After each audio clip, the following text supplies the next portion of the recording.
नमस्कार, बहुत स्वागत है आपका। मेष राशि, भाग्य विधाता देवगुरु बृहस्पति ब्रह्मांड में उदित होने जा रहे हैं। मेष राशि के तीसरे भाव में 15 मई को आगमन हुआ था और 12 जून को देवगुरु अस्त हो गए थे। सूर्य देव के आगमन जब तीसरे घर में हुआ तो देवगुरु अस्त हो गए, तो सूर्य देव के तेज को देवगुरु बृहस्पति बर्दाश्त नहीं कर पाए और वो अस्त हो गए। लेकिन अब अच्छे समय की शुरुआत होने जा रही है, क्योंकि देवगुरु उदित होने जा रहे हैं। अब इसका शुभ फल भी आपको मिलने लगेगा। तो 9 जुलाई से लेकर 18 अक्टूबर तक सबसे ज़्यादा मजबूत स्थिति में रहेंगे देवगुरु। क्या होगा इसका प्रभाव और कैसे यहाँ पर शनि का प्रभाव भी आपको प्राप्त होगा, क्योंकि कर्म और भाग्य दोनों का जब समावेश होता है ना, तो लाइफ एकदम से चल पड़ती है और एक भी अगर गड़बड़ हो जाए तो परिणाम थोड़े से गड़बड़ हो जाते हैं। वैसे आपके ऊपर चल रही है शनिदेव की 7.5। तो चलिए समझते हैं कि आपके लिए बड़े परिणाम क्या क्या मिलेंगे। सबसे पहले तो एक बात जान लें कि आप मेष वालों भाग्य का साथ मिलने जा रहा है, क्योंकि ईश्वर की कृपा होगी और शनिदेव का प्रभाव भी मजबूती से मिलेगा। देवगुरु बृहस्पति तीसरे भाव में उदित होंगे और इनकी पहली दृष्टि जो पड़ेगी वो आपके 7 नंबर की राशि जहाँ होती है ना, वहीं पर पड़ेगी, यानी सप्तम भाव पर। अब इस भाव पर जब के जो स्वामी हैं वो शुक्र है, देवगुरु बृहस्पति की दृष्टि पड़ रही है, तो गुरु की दृष्टि को कहा गया है गंगा जल के तरह पवित्र, या कहते हैं कि देवगुरु की दृष्टि में अमृत है। तो गुरु अपने शत्रु की राशि को देखेंगे, शुभता बढ़ा देंगे। जिस घर पर उनकी दृष्टि पड़ेगी उस घर को एकदम से पवित्र भी कर देंगे। तो सप्तम भाव आपका शुभ हो गया, क्योंकि गुरु की दृष्टि है, अमृत बरसेगा अब यहाँ पर।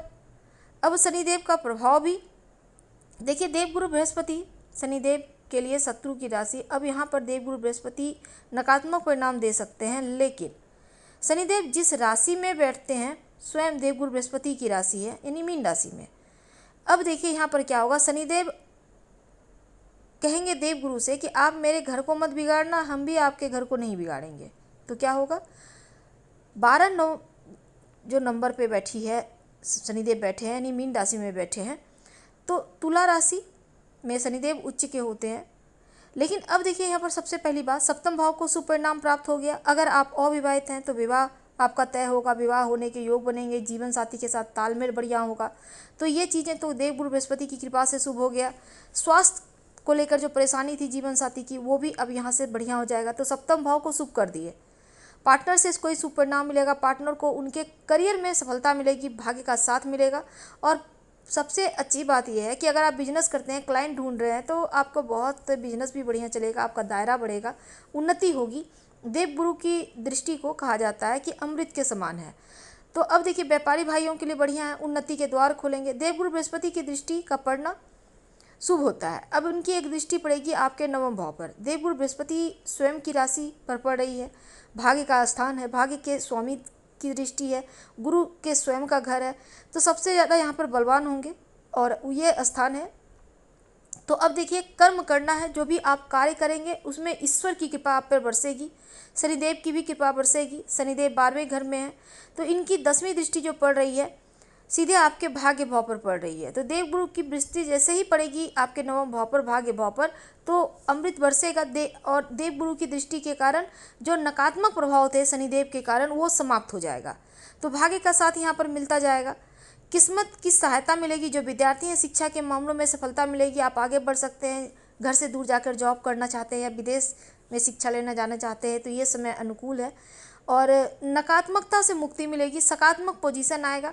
9वां भाव धार्मिक कार्य का भी है, इसलिए आप धर्म कार्य भी करेंगे, धार्मिक यात्राएं करेंगे। पिता के साथ अगर कोई आपका काम है तो वो आपका आगे बढ़ेगा।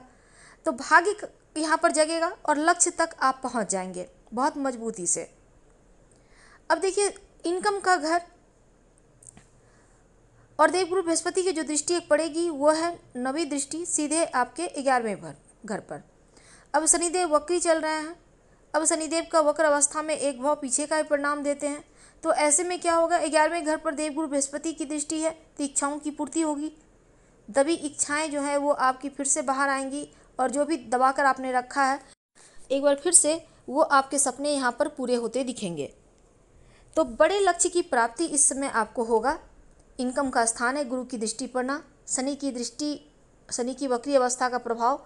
अब आपको लाभ मिलेगा, यानी एक से ज़्यादा स्रोत से धन आएंगे, अधूरी इच्छाओं की पूर्ति होगी। सामाजिक जीवन आपका बढ़िया रहेगा, एक एक करके बेहतर परिणाम मिलेंगे।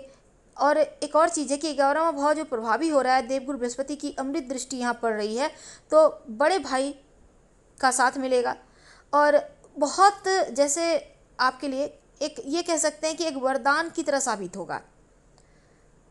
देवगुरु बृहस्पति इस समय उदित हो रहे हैं और आपको उपाय के तौर पर क्या करना है, आप हल्दी का तिलक माथे या कंठ पर या फिर कलाई पर भी लगा सकते हैं, रोज कीजिए।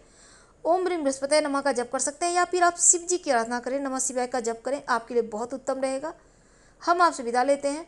अभी आपके पास 4 महीने का वक्त है, परिणाम आपको आपके पक्ष में आ रहा है।